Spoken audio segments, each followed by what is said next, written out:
গতকালকের ঘটনা তো সবাই কম বেশি জানেন।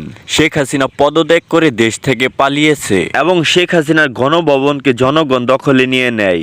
তখন তারা সারাদিন সেখান থেকে জিনিসপত্র লুটপাট করতে থাকে এবং কি এক পর্যায়ে তারা ক্লান্ত হয়ে যায়। তারা মনে করে এখন একটু বিশ্রাম নেওয়া দরকার, এর জন্য তারা গণভবনের পিছনে একটু বসতে যায়। তখনই টের পায় এখানে গণকবর আছে।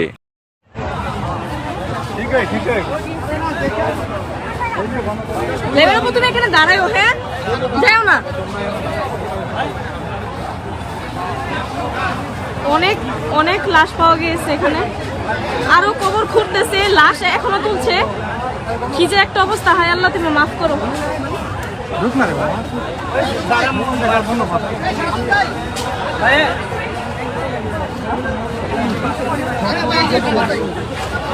লাশ খুঁড়ে ওদের উঠানো হচ্ছে।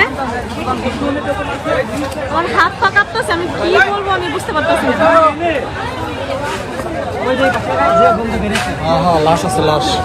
অনেকগুলো লাশ বের হয়েছে, ওই যে ওইখানে অনেকগুলো লাশ বের হয়েছে, বই খাতা সবকিছু পাওয়া গেছে এখানে।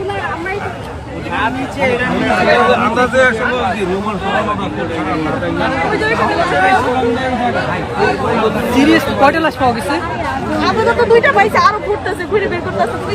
এগুলা কি স্টুডেন্টদের? হ্যাঁ, স্টুডেন্টদের বই খাতা সব পাওয়া গেছে এখানে, যাদের যাদের এখানে হারামজাদি করছে কি? শান্তির মাগিরা তো হ্যাঁ, ওই যে ওখানে অনেকগুলো ছবিও তুলে নিয়ে গেছে ভাইয়েরা। আরে আবু বকর ওই বেটা এখানে গণকবর দেওয়া হয়েছে ছাত্রদের, বই খাতা ওদের সব পাওয়া গেছে। কিসের গন্ধ এটা?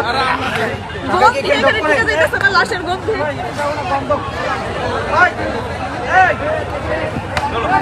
তখন তারা এই বিষয়টি উপলব্ধি করতে পারে এবং সেখানে তারা কবরগুলো খুঁড়তে থাকে এবং কি দেখা যায় যে কয়েকদিনের লাশগুলো এখন পচে গেছে এবং তারা সবাই মিলে লাশগুলো তুলে ফেলে গাড়িতে।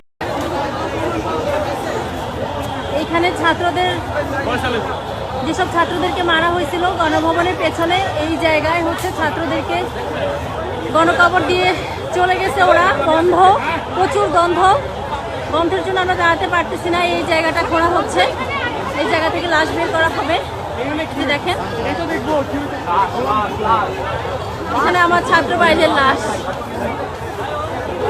তবে কি এই জনলুটপাট হাসিনার জন্য ঠিক ছিল নাকি অন্যায় হয়েছে এবং এই গণকবর পাওয়া গেছে, এর বিচার কে করবে? এবং অন্যদিকে দেখা গেছে পুরো বাংলাদেশের এমপি মন্ত্রীর ঘরগুলো জ্বালিয়ে দেওয়া হচ্ছে। শুধু জ্বালিয়ে দেওয়া হচ্ছে না, তাদেরকে সামনে পেলে মারপিট করা হচ্ছে এবং এইদিকে আবু সাইদের খুনিকে ধরে ফেলে এবং কি তারা রাস্তার সাইডে তাকে উল্টো করে বেঁধে পেটায় এবং কি এক পর্যায়ে সে মারা যায়। তবে কি তাকে মেরে ফেলা ঠিক হয়েছে? তো আপনারা যারা এই ভিডিওটি দেখছেন তাদের কাছে একটাই অনুরোধ রইল, আপনারা স্বাধীনতা রক্ষা করার চেষ্টা করুন।